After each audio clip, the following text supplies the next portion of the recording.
Hi, common viewers. Welcome to Strictly for You.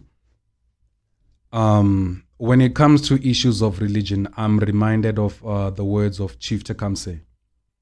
He said, live your life that the fear of death can never enter your heart. Trouble no one about their religion. I don't intend on troubling you about yours. Religions go far back as they've been around since the emergence of nations, the emergence of kingdoms. If you observe almost all ancient kingdoms, they had a spiritual system. They had a religion that they were tied to. You observe Sumeria, they have their own spiritual system. You observe the civilization in the Nile Valley, Kemet. The Africans who began that civilization had their own spiritual system. That's what we call Egypt today.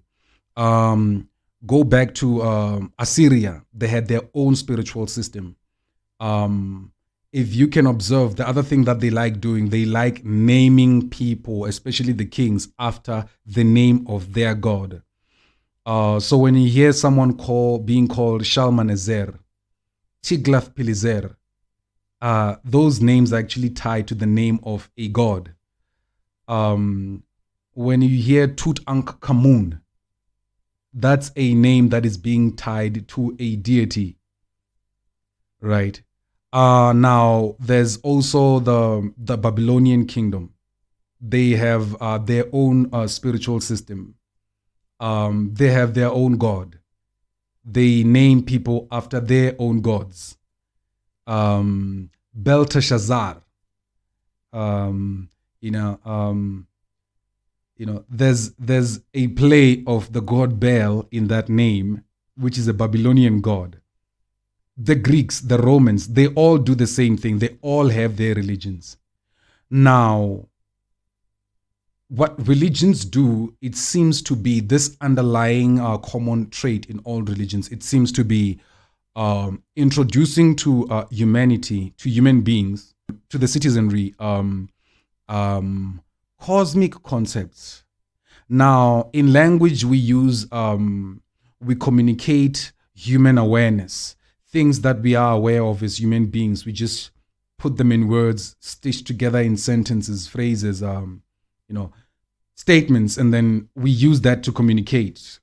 So if I'm talking to another human being and they don't have the same concepts as me, it becomes difficult to communicate, because if I say a smartphone to the other person and the other person has no idea what a smartphone is, we're going to have a communication break.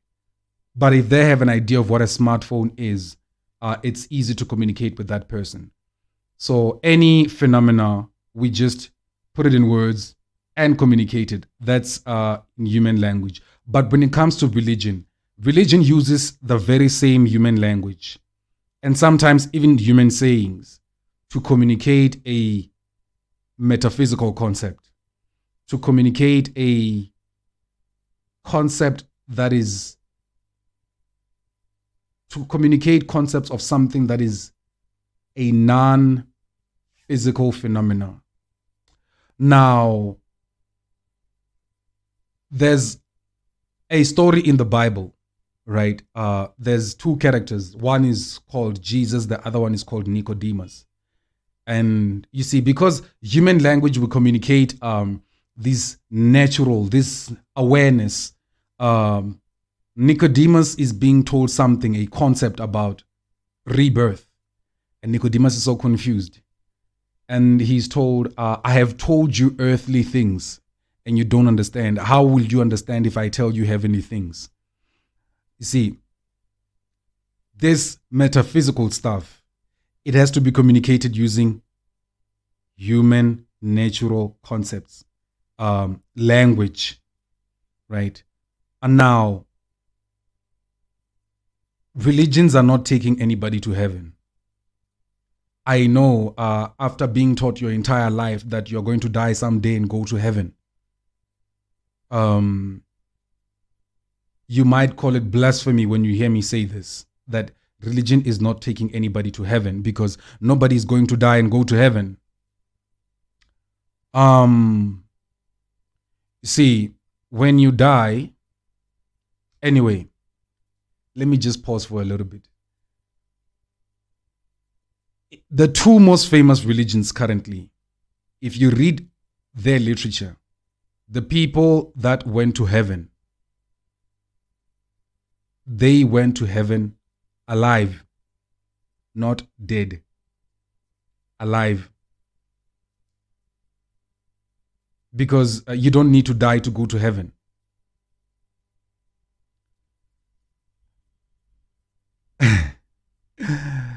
So, what happens when you die? When you die, you sleep. You sleep and you don't know when you will wake up. You know nothing.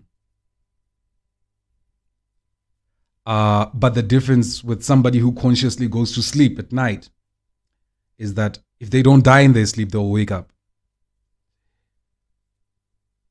Let me just end everything by saying this. There's a saying by one of the Hebrew kings, Solomon, I think. Yeah. He says,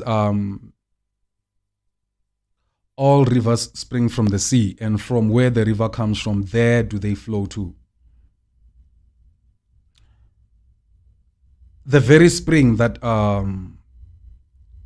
comes and forms a river, its source is said to be the sea.